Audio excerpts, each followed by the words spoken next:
Patay ang US conservative activist na si Charlie Kirk matapos barilin sa isang event sa Utah Valley University.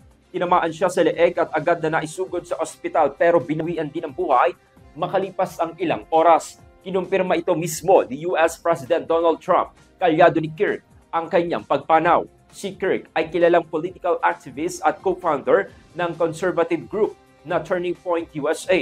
Nag-alok na ang FBI ng $100,000 na reward o halos 5.5 billion pesos para sa impormasyon laban sa naturang suspect. Na-recover ng mga otoridad ang high-powered rifle at ang ilang ebidensya pero hindi pa rin maaresto ang gunman.